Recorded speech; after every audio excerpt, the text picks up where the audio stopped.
Buenos días, buenas tardes, buenas noches, querida familia, queridos amigos y amigas. Gracias por estar ahí de nuevo en este canal, Entrenador de Emociones.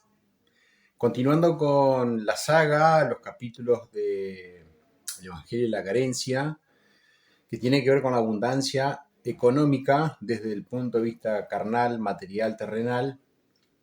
Para obtener esto, primero hay que llegar, como lo he dicho en otros videos, desde el espíritu. La abundancia es espiritual, Dios es espiritual. El Shaddai, el Dios más que suficiente, es espiritual, y lo que Él nos está aconsejando a través de Jesús es que nosotros logremos bajar a nuestra mente, a nuestro cuerpo, a nuestro espíritu, a nuestra casa, a nuestro trabajo, a donde andemos, es el reino de los cielos. El reino de los cielos ha llegado y ese reino es Jesús. No puntualmente Jesús desde el punto de vista carnal, y ni tampoco espiritual, sino de las enseñanzas, el mensaje que Él nos deja. En este capítulo, que es el último, pero da mucho más para hablar, grabado también en otro canal, pero por la información que tiene y no tiene desperdicios, he decidido, como en los otros anteriores, traspasarlo a mi canal y darte esta pequeña introducción. En esta oportunidad vamos a hablar del diezmo, la ofrenda, la caridad, los impuestos, que es algo que está mal visto o está trillado desde el punto de vista espiritual, desde el punto de vista religioso, desde el punto de vista de las instituciones religiosas, que a todos los miembros o a todas las personas nos han enseñado de que para que uno prospere tiene que dar el diezmo, es una obligación dar el diezmo. Bueno, en este capítulo yo te explico puntualmente desde el mensaje que Jesús te deja, nos deja a todos que no necesariamente hay que dar el diezmo. Es más, no hay que dar el diezmo. ¿Me explico? Pero sería interesante que vos lo veas desde el principio hasta el final y que saques tus propias conclusiones. Obviamente que muchos religiosos que leen la Biblia se basan en un escrito está. Y este escrito está, obviamente también está. Escrito está me refiero a que si la Biblia lo dice es así. Hay muchos pasajes que están interpretados de forma literal. Y la Biblia no se lee ni se entiende de forma literal, sino que tiene una hermenéutica y esta hermenéutica la que a vos te determina cómo vas a interpretar los mensajes, o el mensaje, o los pasajes, o las parábolas, o las enseñanzas, o las profecías. ¿Me explico? Que este es un tema que voy a abordar en un futuro no muy lejano, una vez que concluya estos episodios. Así que bueno, espero que esto te sirva, que lo puedas aplicar, porque esto, te repito, como lo he dicho anteriormente, esto vos no te va a servir si vos no lo aplicas información a la información. Hay que desaprender, aprender, y la forma de aprender es aplicando esto. Y esto generalmente, la forma de aprender te va a generar un dolor, te va a generar una situación, por así decirlo, un poco angustiante, pero es pasajero. El beneficio que vas a obtener después es mucho mayor al dolor que está generando. Es como cuando la mujer está en un parto, viene ese dolor fuerte, muy fuerte, al punto de querer morirse, desmayarse, pero después viene la satisfacción de tener a su hijo en los brazos, ¿no? De poder haber dado a luz. Esto es prácticamente o casi lo mismo. Por acá te va a doler desde otro lado, te va a doler todo el cuerpo, no una zona, simplemente todo el cuerpo, la mente y demás. Y te digo que no te va a incluso dejar dormir los primeros días, pero después cuando puedas comprender todo este mensaje de lo que es la abundancia, y cuando lo puedas comprender realmente y aplicarlo, no vas a querer volver para atrás y vas a querer emprender una nueva vida. Es obvio que 10, 15, 20, 30, 40, 50 años de castigo al cuerpo, a la mente, no creas que lo puedas cambiar de un día para otro. Pero no es imposible. Difícil sí, imposible no es. Yo lo pude hacer y lo sigo haciendo porque cada día que avanzo me doy cuenta de que estoy herido, estoy lastimado y necesito sanar esto. Soy una persona en proceso de recuperación. Soy un ex religioso, entre comillas, en proceso de recuperación, y soy una persona lastimada, un niño en un cuerpo de adulto en proceso de sanación, como también lo es, te diría, la totalidad de la humanidad. Así que bueno, espero que esto te sirva, que lo puedas entender, y en el caso que no lo puedas entender, que te tomes tu tiempo, porque esto lleva su tiempo entenderlo. Si con una visualización, o sea, con una mirada no te alcanza, hacelo de nuevo, porque a veces hay que activar el espíritu no se activa desde un día para otro, de un momento a otro. Así que bueno, espero que te lo puedas disfrutar. Si por ahí no te sirve, déjala pasar, pero tal vez conoces a alguien que le pueda llegar a servir, compartíselo. Y por ahí también no cuesta nada dejar un comentario, ponerle un me gusta, porque pasando los 20 me gusta, el algoritmo de YouTube se lo recomienda a otras personas que han visto videos similares a este. Así que para también empezar a sanar, uno tiene que, en cierta manera, dejar de ser egoísta y poder dar a otros, que lo digo en este capítulo, lo que nosotros tenemos y no desde lo que nos sobra, sino desde lo que no tenemos o de lo poco que tenemos. Y compartir esto también es una forma de ayudar a otros, como yo lo hago desinteresadamente por vos. Así que bueno, compartilo, acá se termina la saga, pero vamos a seguir hablando sobre la abundancia, sobre el Shaddai y sobre el reino de Dios que ha llegado a nuestras vidas. Espero que te sirva. Vamos a ver qué sale. Bueno, dale. Bueno, comenzamos entonces. La pregunta que yo te quería hacer es la pregunta del tema, o sea, ¿el diezmo y la mentalidad de abundancia, Ale, son enemigos o son aliados? ¿Cómo podés definir eso? Bueno, Ahora larganos. Entonces, Pablo, sí, ahí te lo voy a contestar. Bueno, mirá, Pablo, básicamente todos los países del mundo, todos, Argentina, Perú, Chile, Ecuador, Venezuela, Panamá, Estados Unidos, Alemania, Pakistán, India, Corea del Norte, Corea del Sur, Taiwán, Rusia, todos esos países que son países soberanos, como también lo es Israel, como también lo es Irán, todos esos países soberanos tienen impuestos donde vos estás obligado a tributar, tengas trabajo o no, tengas empleo o no, vos tenés que tributar. ¿Para qué? ¿Por qué tenés que tributar? Porque son leyes que hacen de que el país se sustente por sí solo. ¿Se entiende? Por ejemplo, acá en Argentina está la Administración Federal de Ingresos Públicos, que es la que todos tenemos que tributar, en mayor o menor medida. Los que somos autónomos, por ejemplo, estamos en varios rubros, varios requisitos, donde vos podés tributar todos los meses, y si hay ventas, también se tributa de esas ventas. Y obviamente que si vos haces un trámite a nivel federal, como por ejemplo la compra de un vehículo, la venta de un vehículo, también se tributa a nivel federal. Cuando digo federal, se me refiero a nivel nacional. Y después tenés otros impuestos, que Argentina tiene más de 165 impuestos, algo alevoso. Es algo ilógico, que bueno, que este gobierno lo está queriendo bajar. Y después tenés los impuestos provinciales y los impuestos municipales. Los provinciales, por ejemplo, generalmente están dados por la propiedad que vos tenés, y los municipales también, que tienen que ver con las mejoras que vos le haces a tu propiedad, a tu casa, la compra de una casa, la venta de una casa. Uno va para la provincia y otro para el municipio, dependiendo del municipio. Y obviamente lo que es alumbrado, el alumbrado público, el barrido, la limpieza. Acá la limpieza, por ejemplo, pasa un camión recolector, hay unos contenedores, esos contenedores los provee el municipio, se tira la basura ahí, pasa un camión, recoge en cada cuadra, en cada calle hay contenedores, donde vivo yo, por ejemplo. Todo eso se sustenta por los impuestos. Y con esos impuestos municipales, por ejemplo, se le paga al personal, el personal público, que serían los empleados municipales, incluido el intendente, que nosotros tenemos intendente. Esos son impuestos. Israel no es la excepción. Poco más, un poco menos, algunos más, algunos menos. Israel no es la excepción. Israel, como un país soberano, actualmente también tiene impuestos.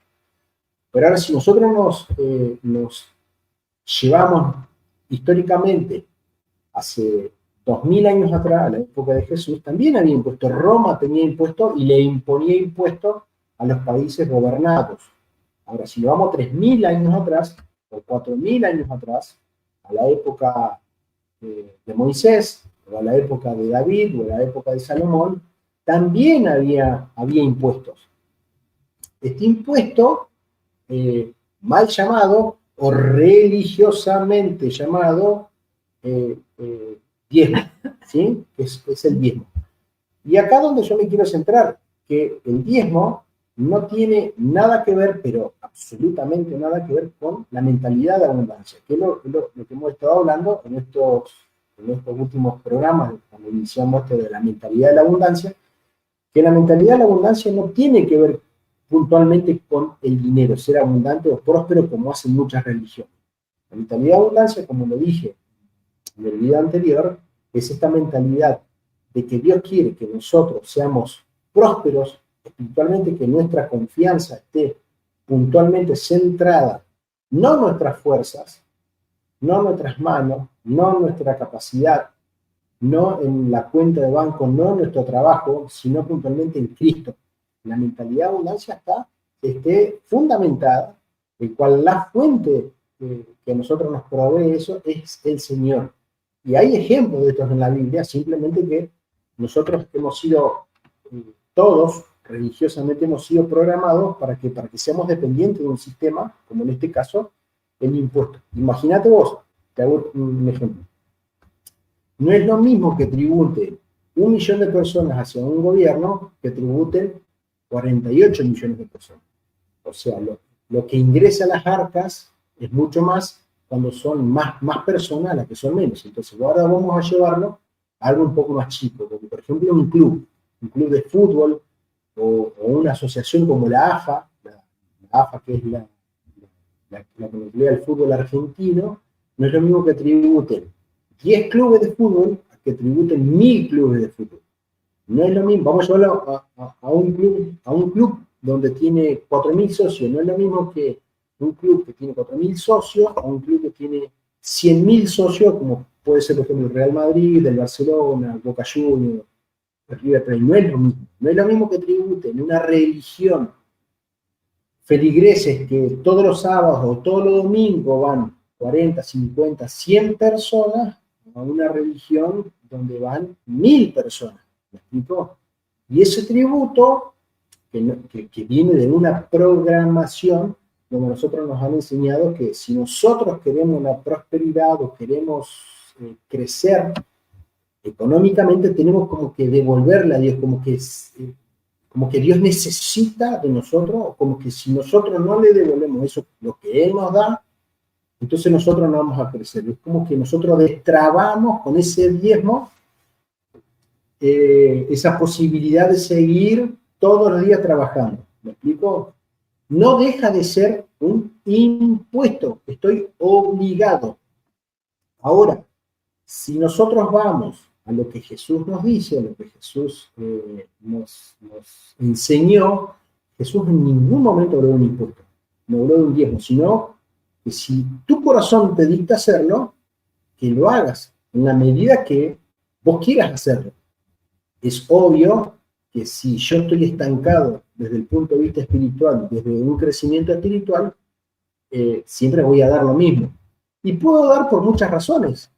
Tanto la ofrenda o el diezmo puede ser por obligación, puede ser por culpa, puede ser por manipulación, puede ser porque no estoy entendiendo la mayordomía, puede ser que no entienda que soy un administrador, a veces doy, pero no quiero, a veces doy creyendo que voy a crecer, pero no doy porque realmente yo entiendo que mi creador, mi papá, ya me entregó todo este crecimiento abundante, ya me lo dio, simplemente que yo no lo estoy tomando porque no estoy confiando en él.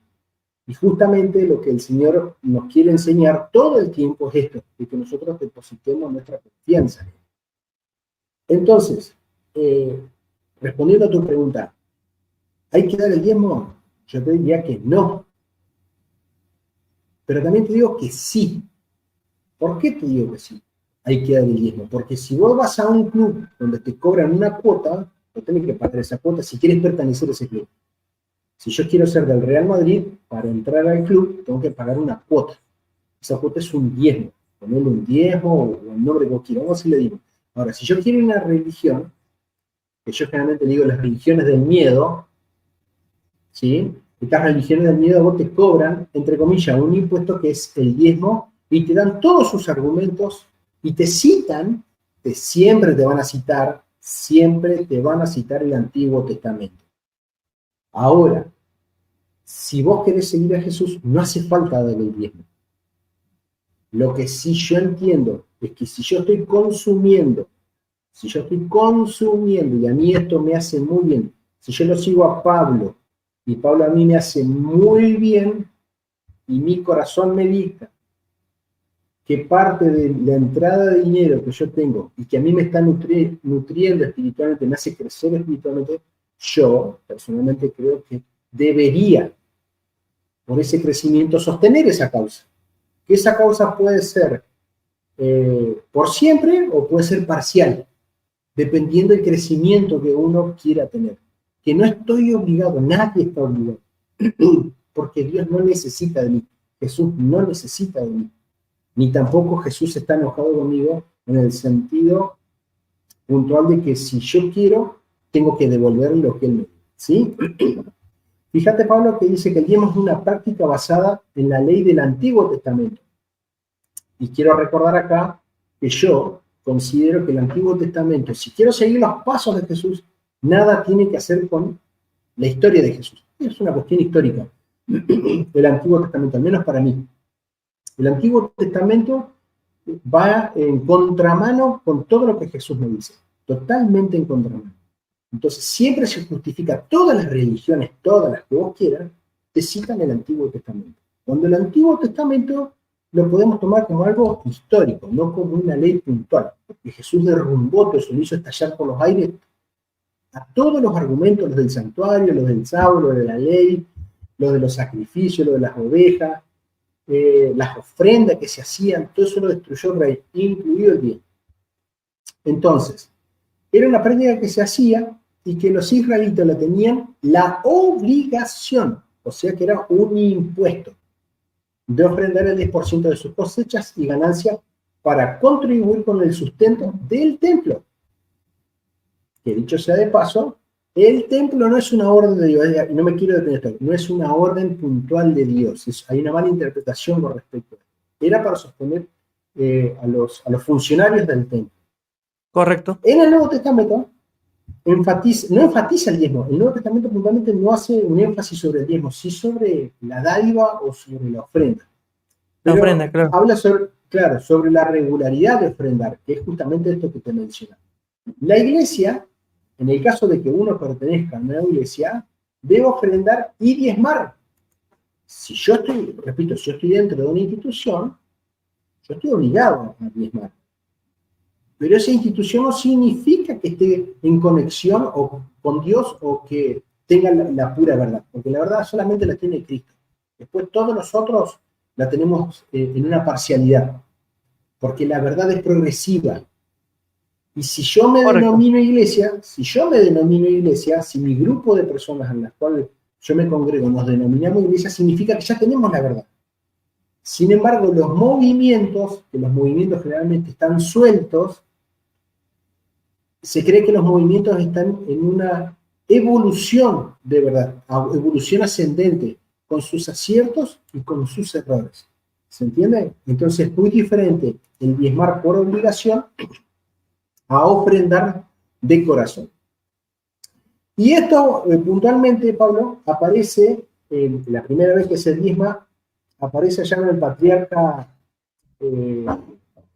este muchacho Abraham, en Génesis 14, 18 al 20, donde habían invadido Sodoma, el rey de Sodoma, a otros pueblos, y Abraham va a derrotar a estos pueblos y efectivamente los derrota, ¿no?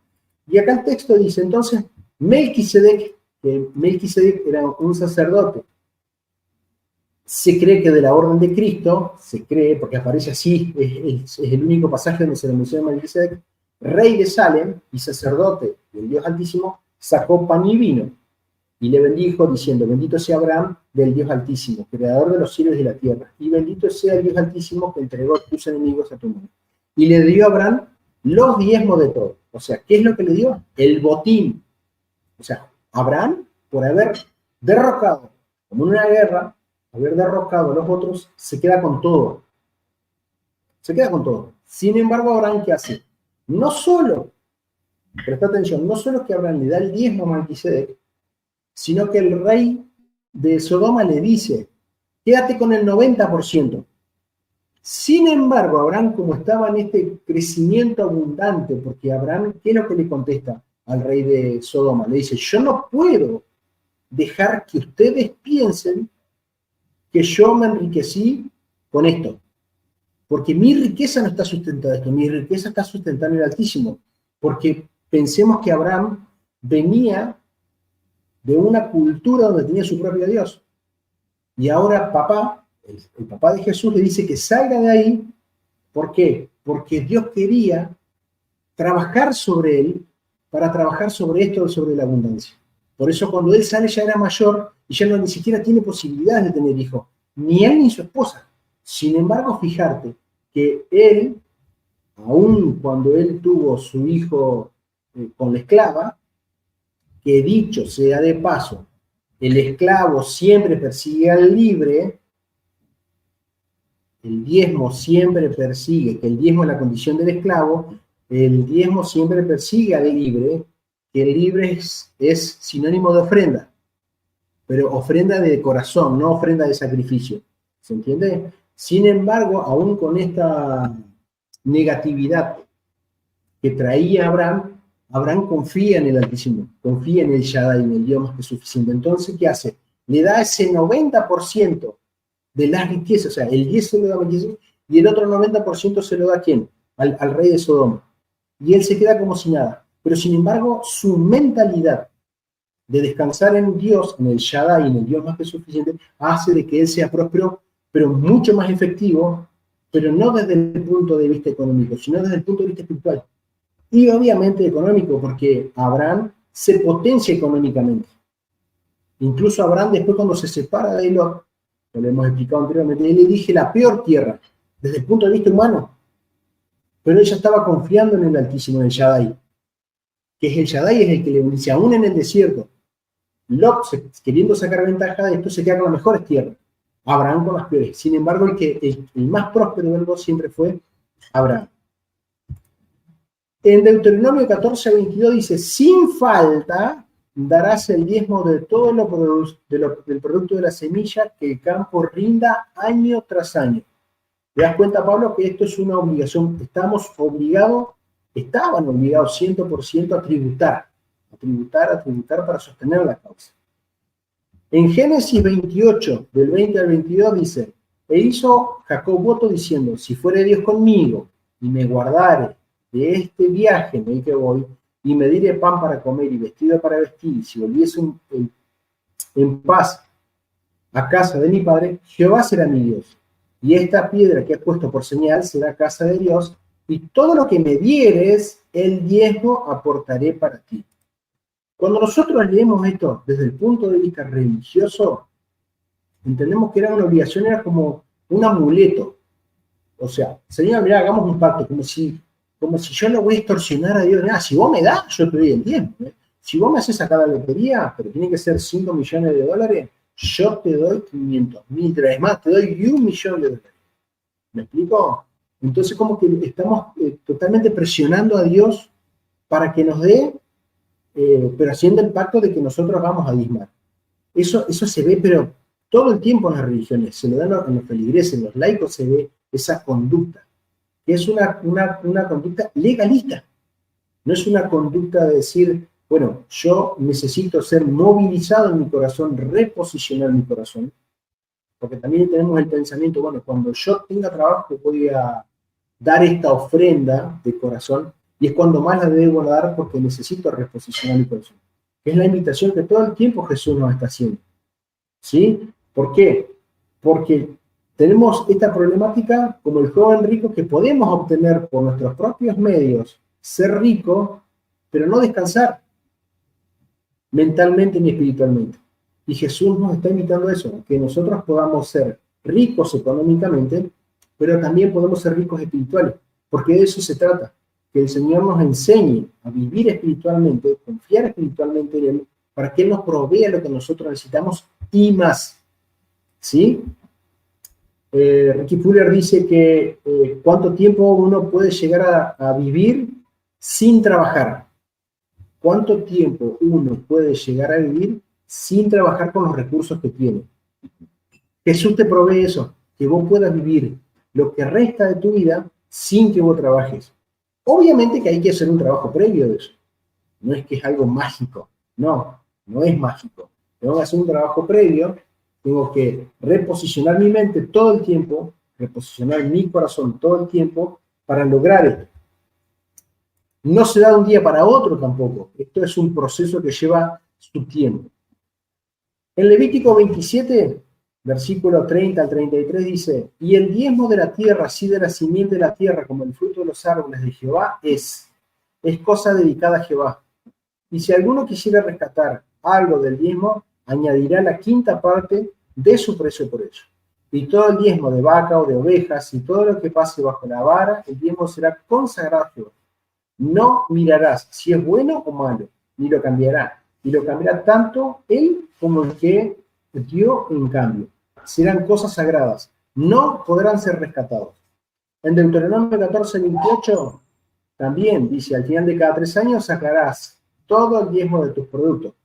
Acá en este versículo puntualmente, cada 3 años era para el sustento de los levitas, porque los levitas eran los únicos que no diezmaban, eran los únicos que no trabajaban. Ellos estaban puntualmente dedicados solamente al templo, a los sacrificios del templo. En Deuteronomio 26, 12, cuando haya acabado de entregar todo el diezmo de tus frutos, en el año tercero, también para los levitas, y sigue el versículo. Y acá también podemos encontrar algunas manipulaciones, Pablo. Por ejemplo, las manipulaciones religiosas del mismo Israel, que lo tenemos en Malaquías, capítulo 3, versículo 8 al 10, donde acá el expositor hace una pregunta. ¿Robará el hombre a Dios? Pues ustedes me han robado. Pero dicen, ¿en qué te hemos robado? ¿En qué te hemos robado? En los diezmos y en las ofrendas. Malditos son con maldición, porque usted, la nación entera, me ha robado. Traigan todo el diezmo del tesoro y haya alimento para mi casa. Pruébenme en esto, ha dicho el Señor de los ejércitos. Si no, les abriré la ventana de los cielos y les hacer sobre todas bendiciones hasta que sobreabunde. Ahora, fíjate, Pablo, imagínate que Malaquías 3, el capítulo 3, versículo 8, lo escribiera Jesús, donde Jesús dice, ¿robará el hombre a Jesús? Pues ustedes me han robado. Pero dicen, ¿en qué me han robado? ¿Se entiende? Entonces, fíjate la manipulación que hay todo el tiempo de querer sostener una causa que ni ellos tienen los argumentos necesarios para sostenerla. Pablo, mira, hay una, el que lea entienda. Hay un episodio en el Congreso de Minneapolis de 1888, donde hubo 2 pastores que eran, la conocía la historia, Jones y Waggoner, sí. que eran 2 pastorcitos jovencitos, habían estudiado la Biblia, habían estudiado otros autores extrabíblicos y otros autores, y ellos hacen una presentación sobre la justificación por la fe. La justificación por la fe prácticamente lo que todos sabemos que es la gracia. La iglesia, no la voy a mencionar, la iglesia, ¿qué hace? Lo censura, incluso lo expulsan de la iglesia, lo desglosan de la iglesia. Los tipos siguen sobre la justificación por la fe, pero esta iglesia no la acepta, no la toma. ¿Sabes cuántos años pasaron desde 1888 hasta que aceptaron la justificación por la fe? Recién en 1989, o sea, 101 años después, esta iglesia acepta la justificación por la fe como doctrina, como digamos, fundamento de esta institución. ¿Cuáles fueron los argumentos claro, entre comillas, bueno, sí, Pablo, tal cual. Gracias por la aclaración y la acotación. ¿Cuáles fueron los argumentos de no aceptarlas por estos 100 años? Sencillo, no nos queremos parecer a ellos. ¿A quién ellos? A los evangélicos. No nos queremos a los evangélicos, los pentecostales, los católicos. No nos queremos parecer al otro. Queremos ser el pueblo elegido. Tal cual, bajo una ley. Pero en ningún momento dijeron, no aceptamos la justificación por la fe porque no nos queremos parecer a Jesús. O al revés, sería lo ideal. Mirá, no aceptamos esto porque esto no se parece a Jesús. ¿Se entiende? Entonces, ¿qué digo con esto? Que la mayoría de las religiones, te diría que todas, me atrevo a decir que todas, el diezmo no es una imposición, es un acto legalista. Y lo que Jesús todo el tiempo nos está queriendo enseñar es que esto tiene que ser algo que nazca en mi corazón. ¿Sí? Yo tengo que salir de mi estado de comodidad, porque todo el tiempo es un crecimiento espiritual. Nosotros, tristemente, los seres humanos, no tenemos un indicador, una alarma o un indicador de niveles que nos diga, bueno, subió tu espiritualidad, subió tu... O sea, pasa el tiempo y nosotros todo el tiempo nos sentimos igual. Aun cuando vamos creciendo espiritualmente, no tenemos un indicador que nos vaya diciendo, bueno, ahora subiste una rayita, subiste 5 rayitas, ahora subiste al 4.º piso y tenés que seguir subiendo. No lo tenemos. Entonces, tristemente, siempre tenemos que salir de nuestro estado de comodidad. ¿Qué es lo que pasa en mí cuando tengo que dar? ¿A quién? Al más necesitado. ¿Pero necesita que yo le dé? No, él no necesita que yo le dé. Porque mi papá también es papá de él y papá se va a ocupar de él, ya sea conmigo o sea con otro. Pero a mí me tiene que movilizar. ¿Cómo me siento yo? Como lo dije la vez pasada con el tema de este muchacho, el buen samaritano. El buen samaritano es un pensamiento. Yo considero que es un pensamiento. Además que es una palabra, es un pensamiento. Pasa el sacerdote, pasa el levita y pasa el samaritano. Cuando pasó ahí se movilizó, el tipo se movilizó. Y esto es un hecho, cuando vos más das de corazón, tiene que ser de corazón, tiene que haber una lucha dentro tuyo. No tiene que ser por obligación, no tiene que ser por manipulación. Tampoco tiene que ser para sacar la culpa que tengo otro. Bueno, tengo que apoyar, no me queda otra. Bueno, este 10% lo podría llevar para esto o para esto otro. Tampoco tiene que ser decir, bueno, lo quiero hacer porque quiero crecer. Si lo haces de esa manera es porque todavía no entendiste nada puntualmente el mensaje que Jesús nos está queriendo dar. Entonces, todo esto es parte de esto de puntualmente de querer manipularnos todo el tiempo para sostener una causa. Causas de hombre, no son causas puntualmente que vengan de Jesús. Sí lo meten a Jesús y lo meten a veces en el Antiguo Testamento cuando nada tiene que ver con el Nuevo Testamento. O sea, Fíjate vos.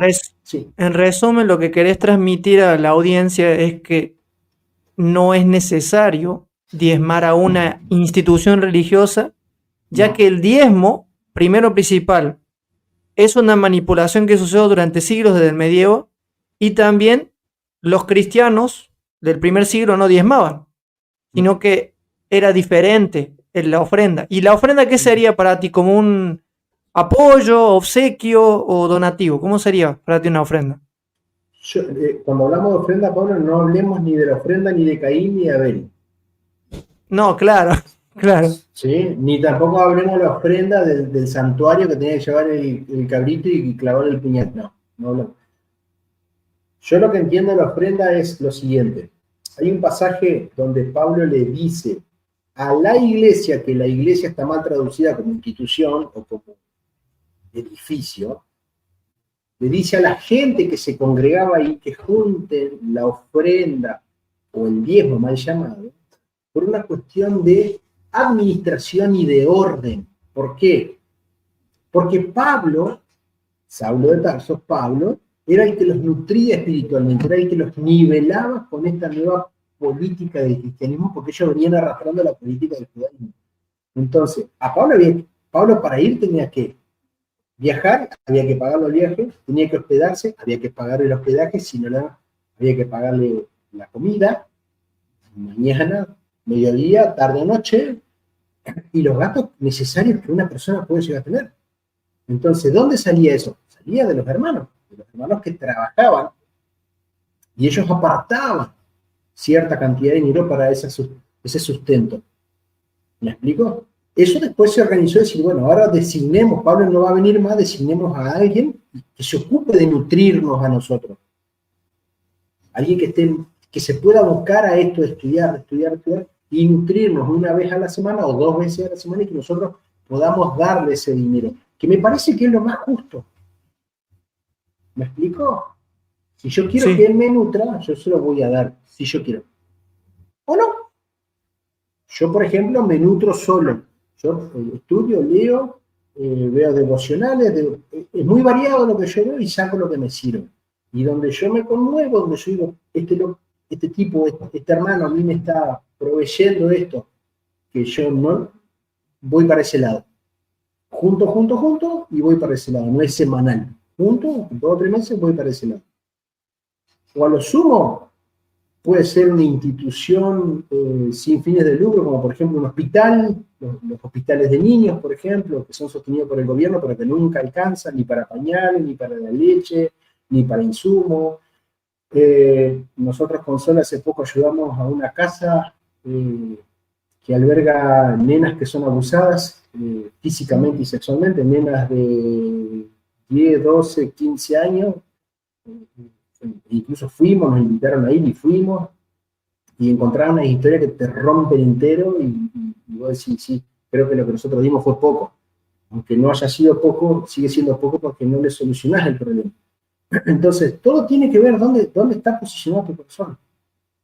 Hace 2 años atrás, en pandemia, una nena, 20 años, con su auto pasó por un lugar donde había llovido muy fuerte, lo arrastró un arroyo y la encontraron a 7 kilómetros de acá, ahogada. Encontraron el auto y la nena, la policía, los bomberos que se ven a buscarla no tenían un medio para ir a buscarla. Encontró un kayakista, un pibe que andaba remando sobre el río, encontró el cuerpo en un banco de arena. Estaba flotando, ya hacía como 10 días que estaba flotando. Entonces vos decís, ¿cómo puede pasar esto? Y yo que hago embarcación digo, ¿cómo que no tienen estos recursos?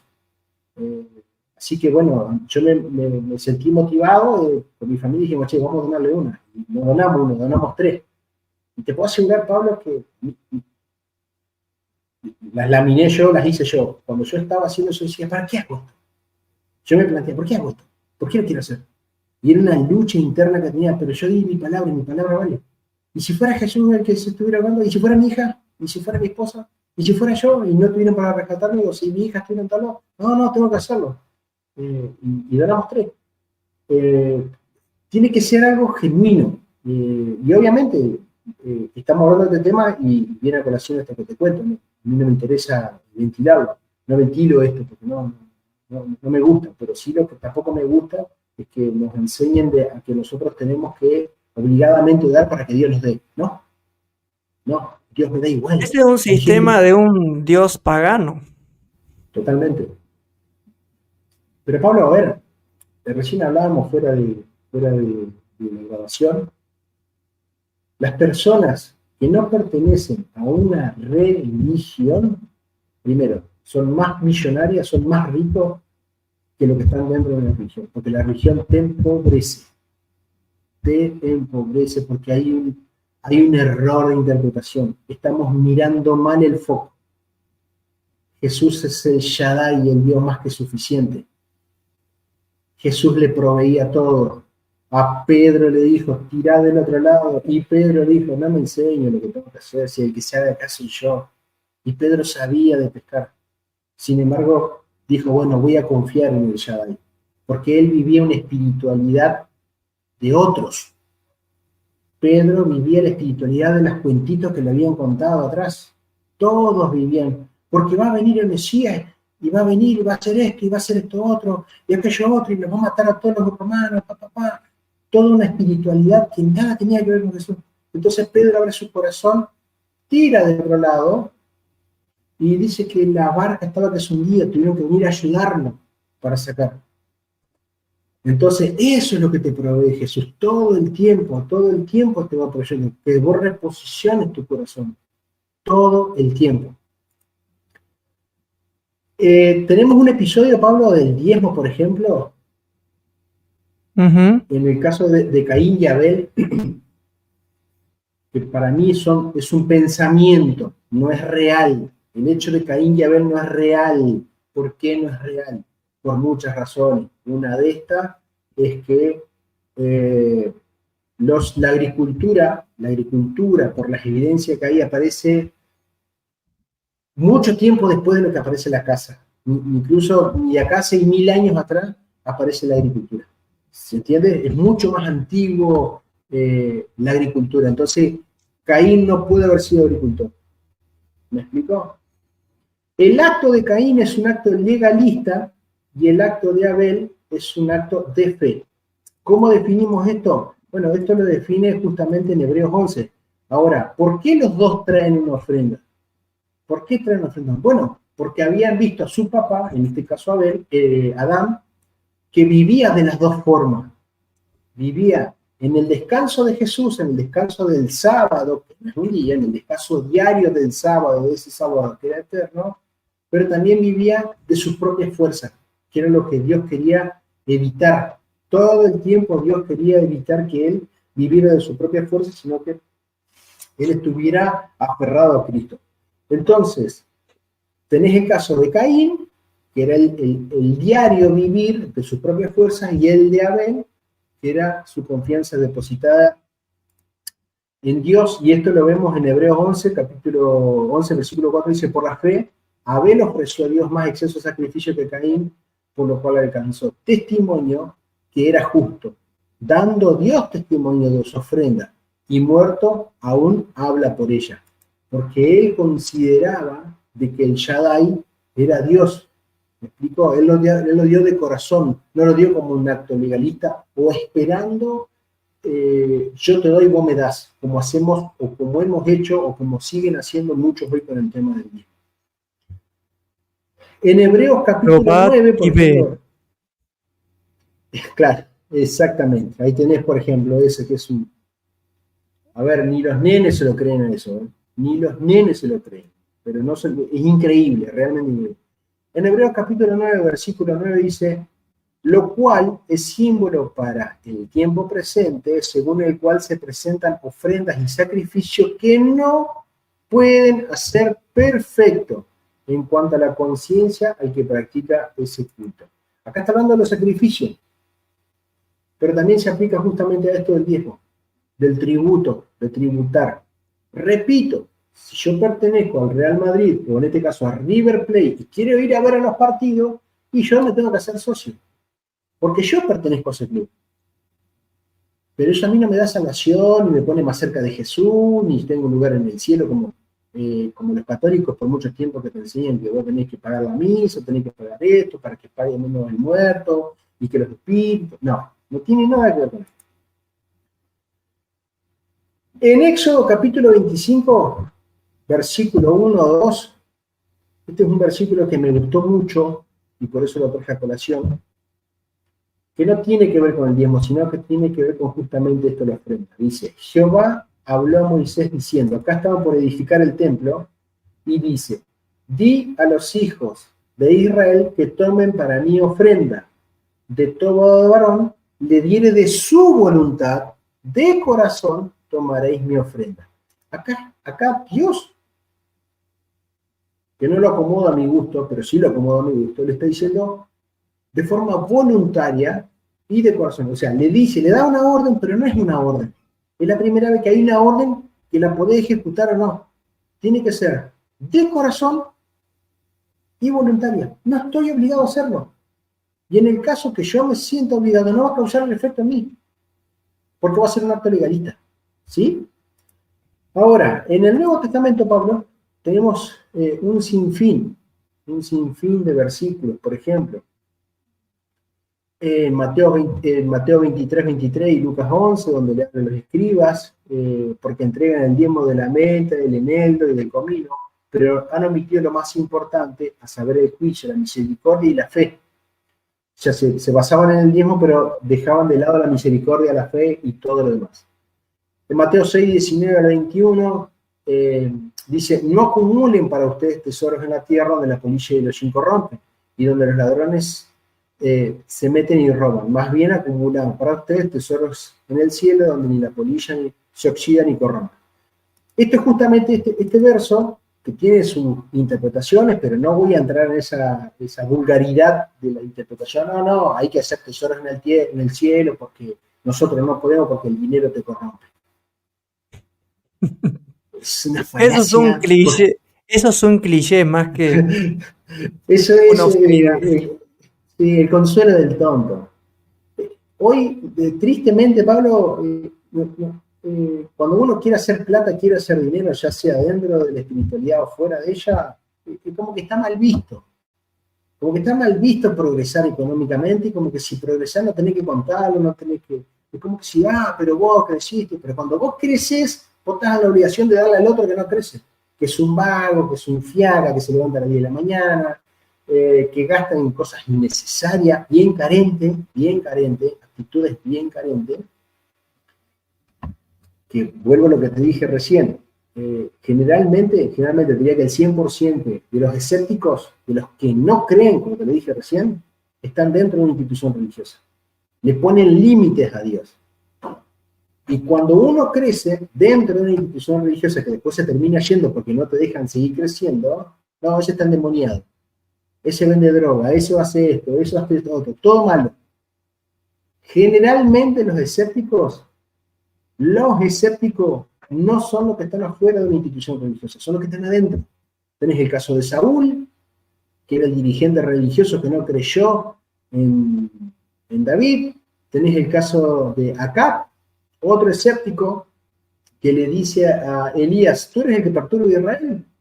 Siempre los escépticos están ahí, son los que no te dejan avanzar, son los que no te dejan crecer. Y en este caso, en Mateo 6:19, que habla sobre la polilla, es justamente a quién se los dice. ¿A quién le da a quién va dirigido? ¿A todos? No, no va dirigido a todos, va dirigido a un grupo. ¿A quién? A justamente estos que dicen tener un papá que no lo tenían. No es un mensaje para aquel que cree en el Shaddai y que vive en el Shaddai, que vive en el sábado que es Cristo, que deposita su confianza en Cristo, que no tiene ansiedad, que no está repensando las cosas, que no está viviendo a crédito, porque Dios, el Shaddai y Jesús son prolijos, son ordenados. Y si a mí alguien me da un crédito, está dejando de hacer o de beneficiarse de su dinero para beneficiar a otro, a cuenta obviamente de un interés, y yo digo, no lo voy a pagar porque él tiene plata. Y eso no está bien. Eso es vivir a crédito. Y eso a uno le genera ansiedad, le genera culpa, le genera tristeza. Y esas son las futuras enfermedades psicosomáticas. Porque todo lo que nosotros sembremos hoy lo vamos a cosechar allá adelante, no nos olvidemos de eso. Tengo un paréntesis, hay una deportista olímpica, Ruth Beitiani, que es una saltadora, que salta en alto, con valla, participa en los Juegos Olímpicos del 2004. Queda en el puesto, una española es esta atleta. Ella salta en el 2004 y queda en el puesto 16. Vuelve a repetir otras Olimpiadas en el 2008. Termina en el puesto cuarto. Vuelve a repetir las Olimpiadas del 2012 en Inglaterra, en Gran Bretaña.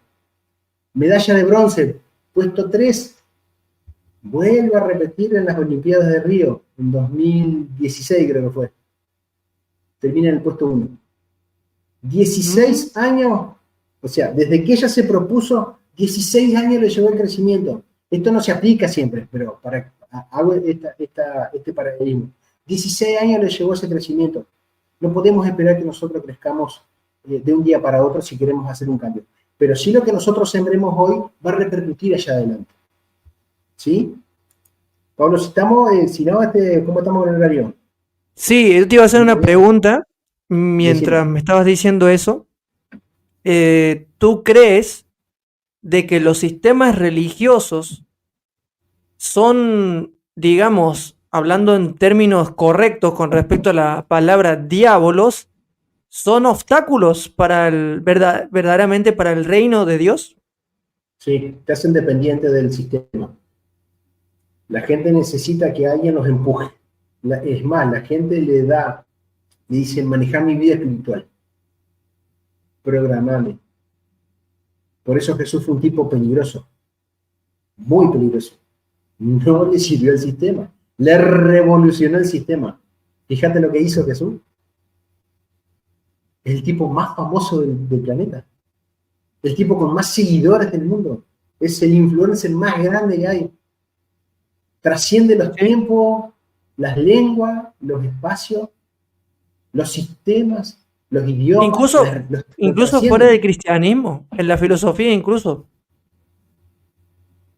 Incluso, O sea, los incluso. hindúes, Gandhi era hindú y seguía la enseñanza Sí. de Jesús. ¿Sí? ¿Qué dijo Gandhi? Yo me haría cristiano si no fuera por los cristianos.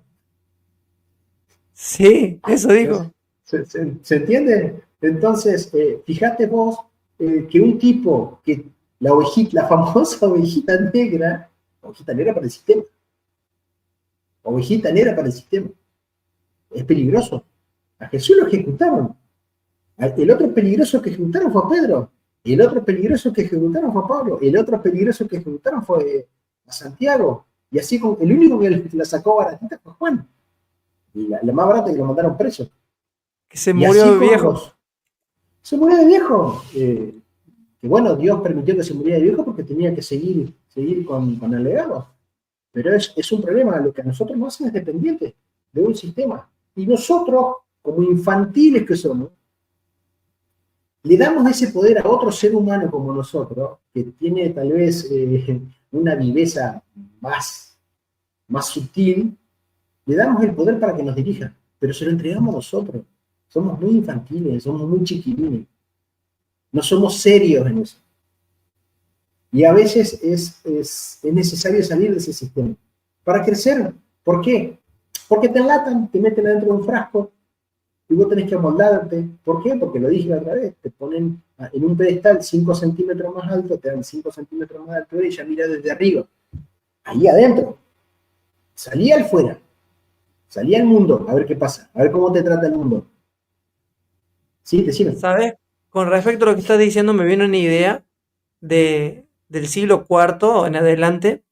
¿Sabes por qué razón los primeros templos, el predicador, o mejor dicho, el que daba el sermón, estaba en una plataforma? Porque era la manera en la que él se hacía destacar como que era superior a los que estaban abajo. Entonces, el púlpito en realidad es algo malvado, porque le da una autoridad que no merece un ser humano con otro ser humano. Como que en realidad es como si ellos fueran los dioses, ¿entendés? ¿Y por qué razón ponen requisitos en las iglesias para estar en el púlpito? Para compartir un mensaje. ¿No te parece un poco que endiosan a los hombres? Sin lugar a dudas, está malintencionado. Pablo, creo que mañana terminan los Juegos Olímpicos. Ya terminó el Mundial, ya terminó la Copa América, que se habló mal de Argentina, que ha sido beneficiada en el Mundial. Generalmente son no sé por qué los latinoamericanos tienen estas ínfulas europeas y estos europeos que dejan mucho que desear, porque todas las guerras se generan en Europa. Sí. Alguien dijo, Sí, así es. hago un paréntesis, sí, hago un paréntesis, dice que los animales se juntan según su especie. República Checa, antes era Checoslovaquia. Los checos por un lado y los eslovacos por el otro. Antes era Rusia, la Unión de las Repúblicas Soviéticas, que eran unos 15 o 20 países, ¿sí? Después se separaron, ¿por qué? Porque no se llevaron. Incluso hay países circundantes a Rusia que tienen la misma mentalidad de los rusos, salvo Ucrania, que Ucrania dijeron, no queremos ser constitución y se armó una guerra. Bien, dicho esto, vuelvo al tema de la Copa América, que se le da beneficio a Argentina y que bla, bla, bla, bla. Hablando con mi hija, me dice, papi, viste que papá, sí, le digo, pero ¿sabes lo que tienen que hacer? Porque México, viste que ha tirado un poco de, no, que los argentinos, está todo bien, de mi parte con los mexicanos. Yo digo, hagamos lo siguiente, muchachos. ¿Por qué no hacen una FIFA paralela? ¿Se puede hacer una FIFA? ¿Sabés que se puede hacer una FIFA paralela? No, no O sabía. una AFA. Sí, por supuesto. Acá hay una AFA, que es la Asociación de Fútbol Argentino. Hagamos una AFA paralela, que en vez de que sean clubes, seamos sociedades anónimas, hagamos un campeonato paralelo, después hacemos una Conmebol paralela, invitamos a los brasileños, a los chilenos, a los uruguayos, y hacemos un campeonato, y después hacemos una FIFA. Y el que quiera ir, pero el negocio lo armo para mí, ¿eh? O sea, el que se va a llevar la platita es Ale, porque lo armé yo el negocio. La FIFA es lo mismo. Puede gustar o no. Si se la benefició a Argentina, muchachos, no le gusta, México no te gusta, Chile no te gusta, Argentina no te gusta, Inglaterra, hagan su FIFA paralela. No te gusta el Comité Olímpico, hagan un comité olímpico paralelo y armen su negocio porque estamos dentro de un sistema. ¿No te gusta la religión? Arma tu religión. Esto que mencionabas del púlpito, ¿no te gusta? Arma tu iglesia paralela, como hizo Miller cuando no le gustó lo que habían hecho los metodistas. Los bautistas, perdón, ¿qué hizo Miller? Armó su iglesia. Después aparece Elena de White y dice, no me gusta lo de Miller, amo mi iglesia. Y así apareció después los testigos de Jehová, apareció Smith, y así, cada uno armó su iglesia y se dispersaron. ¿Está mal? No. Pero hay que tener cultura y hay que tener historia para saber esto. Y hay que informarse. Armá tu religión paralela si no te gusta. Vos salite, pero no te quejes. Porque Dios no es eso. Jesús te propone otro sistema. ¿Cuál es el sistema? El que te está proponiendo. Que sea de corazón. Que aún donde vos estés pasando un infierno, armes tu propio cielo. No sé si soy claro con el mensaje. Sí, Decime. totalmente claro y directo. Y sí, es como él dice, como Alejandro dices, es cuando no te gusta algo te vas, porque eres libre. O sea, todos en realidad somos libres. Lo que pasa es que nos han metido un chip de que somos esclavos o que dependemos de un sistema o de un grifo religioso para tener comunión con la divinidad. Y yo veo más que nada a las religiones como negocios deshonestos, porque no le dicen la verdad a la persona. O sea, no les van de frente, o sea, le van por lo bajo. O sea, tú puedes hacer tu religión, pero sé sincero, sé honesto, dile, mire, yo voy a hacer esto porque quiero ganar plata, pero quiero beneficiarme, pero quiero decirles cosas que les van a ayudar. Pero si lo vas a tener como esclavo, no hagas nada. Porque son tus esclavos. Porque lamentablemente los pastores son como los jefes y los hermanos, los feligreses son los que siguen lo que dice el pastor en muchas iglesias. Y esto es algo duro, pero es verdad. Tal cual. Es algo real, ¿no? Es real. Tristemente, cuando Israel sale de Egipto, las primeras generaciones salen de Egipto físicamente, desde el físico salen, no vuelven. Mentalmente se quedaron allá atrás. Tuvieron que pasar algunas generaciones, como por ejemplo la de Josué y Caleb, cuando mandan los espías, yo lo hablé a esto en los videos anteriores, donde los otros 10 tenían la mentalidad de Egipto, son gigantes, son enormes. Y cuando viene Josué y Caleb, ¿y qué les pareció? Son presas, son como conejos, te los cazamos como si nada. Pero era la mentalidad, son los pensamientos. Habían desconectado. Entonces hoy la gente es esclava de sus pensamientos, es esclava del sistema, pero porque es por una decisión propia. Porque la esclavitud se abolió ya en 1800. Argentina fue una de las primeras que abolió la esclavitud. Cuando Argentina se independiza, una de las primeras leyes que acá está prohibida es la esclavitud. Y que albergamos a cualquier tipo de persona, sean blancos, negros, azules, rojos, alto, bajo, gordo, flaco, formes, deformes, lo que vos quieras, con capacidad diferente. Esa es la característica y eso se sigue sosteniendo. Nosotros tenemos los mismos derechos que cualquier inmigrante. A veces a nosotros mismos que somos nativos, que no lo somos tampoco porque somos descendientes de otros países, nos da bronca que ellos tengan los mismos derechos que nosotros. Pero es la condición que se puso acá y está perfecto. Y eso es justamente lo que el Señor nos quiere abrazar, de que nosotros dejemos de ser esclavos, que incluso dejemos, no físicos, dejemos de ser esclavos espirituales, dejemos de ser esclavos mentales, que abramos nuestra mente, nuestro espíritu al conocimiento, que dejemos de ver a Jesús como que nos libra de los pecados y esto, y que si no, Jesús lo que nos está librando es de la ansiedad diaria, que es el mal de este tiempo, que somos esclavos de la ansiedad, de que nos acostamos pensando y nos levantamos pensando, que nos acostamos pensando que hay que ir a trabajar y pagar la deuda y hacer un viaje de 2 horas de ida y 2 horas de vuelta, que tengo una enfermedad y que esa enfermedad es producto de mis pensamientos, que es la conexión que se enferma en mi mente y mi mente está tan enferma que enferma en mi físico. De eso es lo que Jesús nos quiere enseñar. Que todo el tiempo salgamos de este letargo que tenemos. Todo el tiempo nos está enseñando a Cristo a que sea movilizado en mi espíritu. ¿Por el otro? ¡No! Es por mí. El problema soy yo, no es el otro. Lo dije la otra vez. Ama a tu prójimo como a ti mismo. ¿Quién es mi prójimo? Yo mismo. Si yo tengo una lucha interna, Pablo lo dice en Romanos capítulo 7, yo tengo una lucha interna, Pablo tiene su lucha interna, Rosy, Sony, mi esposa, todos tenemos una lucha interna que tenemos que luchar todo el tiempo con esto, por la maldita programación que nosotros le hemos dado a esa autoridad. Y de esto se trata la abundancia. A la gente no le interesa, la gente quiere seguir siendo esclava. Y está bien, pero no hay que quejarse. ¿No te gusta que Argentina haya salido campeón de América? Muchachos, armen su FIFA.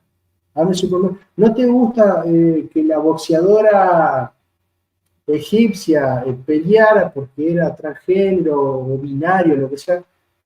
Armen su comité de boxeo y armen su propio negocio. El negocio se armó así, sigan así, si no, no se quejen. Yo no me quejo, pero yo me salgo. Pero me salgo y ahora sí puedo hablar, porque ya no estoy dentro del sistema. Totalmente. Y esto, ¿no? O sea, Claro, y esto lleva su tiempo, Pablo, ¿eh? No es fácil. 16 años le llevó a llegar a la medalla de oro a esta chica, imagínate lo que nos puede llevar a nosotros. claro. ¿Te escucho? Yo les recomiendo la película Lucy. Les va a volar la cabeza. Yo les recomiendo esa y que vuelvan a ver Matrix. Porque Matrix nos dijo muchas cosas, incluso de la IA. Porque hay peligros sobre la IA, que es algo que estuvimos hablando la otra vez con Juan Ramón, que si se crea una ASI, es una Terminator. No sé si sabías que hay un proyecto de una superinteligencia artificial, que sería como una máquina superinteligente que puede llegar a un punto de ser como un político, gobernar al mundo incluso. Entonces, hay beneficios y también hay contras de la inteligencia artificial. Según cómo se use, Entonces, claro. según cómo se use, claro. Pero ¿qué te parece? Creo que Matrix y otras películas nos han preparado para lo que venía. Matrix y De una Terminator. Terminator, sí. Yo te diría que lo vuelvas a ver de nuevo y vas a ver. Sí. Terminator, que es una fábula del año 90, fábula, pero tiene mensajes muy espirituales y del sistema. Y Matrix, Sí, claro. que se cruzan, Matrix 1, 2 y 3, nos muestra el sistema donde estamos incluidos y cómo nos quiere librar desde el punto de vista de la ciencia ficción. Pero es lo que Jesús dijo. Jesús No, lo claro. dijo. A Cristo dejemos de verlo como religioso. Yo a Jesús lo veo más como un esotérico hoy. Cada vez lo veo más. Esotérico no es mala palabra, que también estas malditas religiones nos han enseñado, el esoterismo, que eso es del diablo. No, papá, no es del diablo. Esotérico significa interno, mirarse para adentro. Como cuando Cristo le dice al ciego, mirá que esotérico, Jesús le dice al ciego, ¿qué ves? Si yo soy ciego, le pregunto a Jesús, ¿estás cargando? Soy ciego, ¿cómo que veo? ¿No entendés que no veo? ¿Qué parte no está entendiendo que no veo, Jesús? Soy ciego. Pero Jesús le estaba diciendo desde lo interno, ¿qué ves? Y él dice, me veo que veo. ¿Qué ves? Me veo que veo. Y le abre los ojos, les toca los ojos y empieza a ver. Eso es esotérico. Y ahí es donde Jesús está apuntando todo el tiempo. Cuando le dice en el estanque, que le habla de sus pecados, le dice al paralítico que lleva 38 años inválido. Le dice, ¿quiere caminar? Mira, le dice, obvio, Jesús, que quiero caminar. Claro, tus pecados te son perdonados. Brevemente, a nosotros nos escribieron, tus pecados son, no nos cuentan el diálogo de Jesús y el paralítico, pero fue mucho más allá Jesús. Le hizo salir de esa prisión que le estaba, religiosa, maldita del sistema. ¿Me explico? Y lo hace caminar, porque eso es lo que te proporcionaba Israel. Te ponía tantas cargas, eras pecador, eras subhumano, vos no servís para nada. Entonces, ¿qué hacían los judíos? Se lo creían. Era impresionante lo que Jesús sanaba. ¿Pero desde dónde lo sanaba? Desde el espíritu. Porque eran esclavos del sistema. ¿Qué es lo que nos pasa hoy? Somos esclavos del sistema. Entonces, para salir de la esclavitud, tenés que diezmar. No pasa por ahí, gente. No es ese el lugar.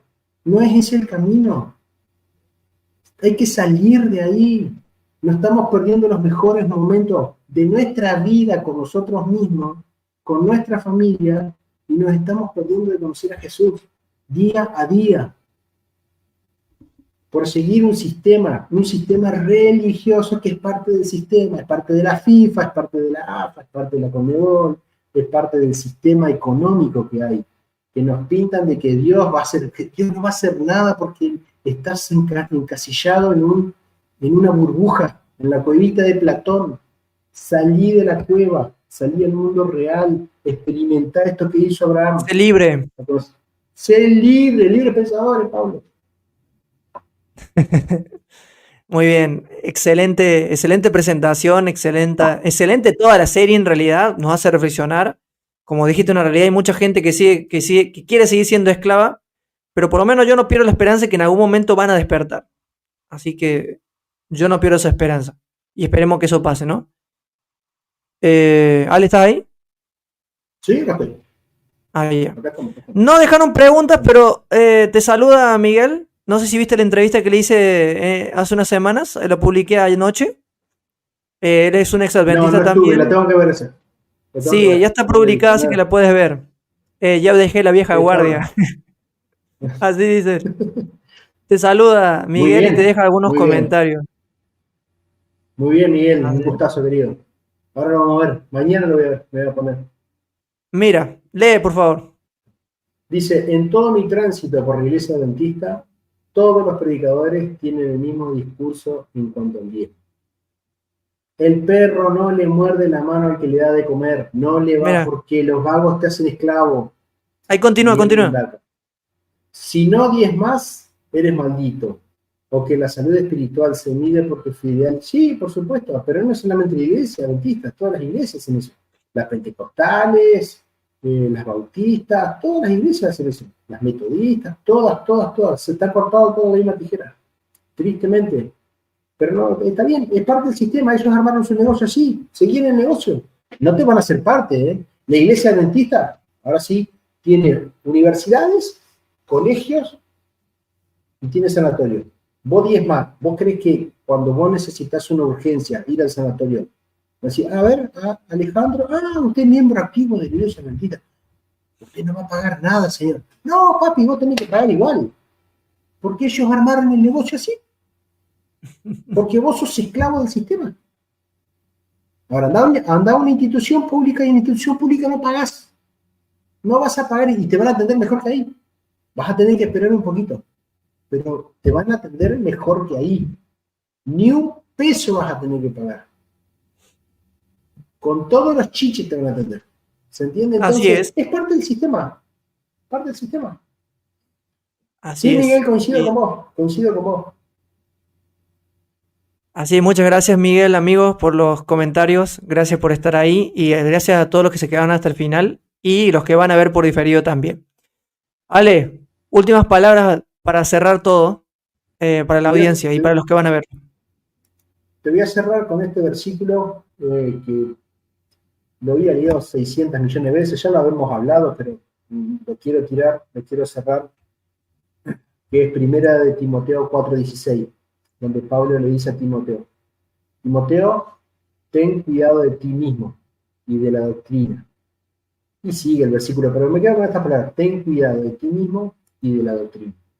Entonces, Pablo, Miguel y todos los que vean esto, ten cuidado no del otro, no de lo que está, ten cuidado de ti mismo, porque el problema sos vos.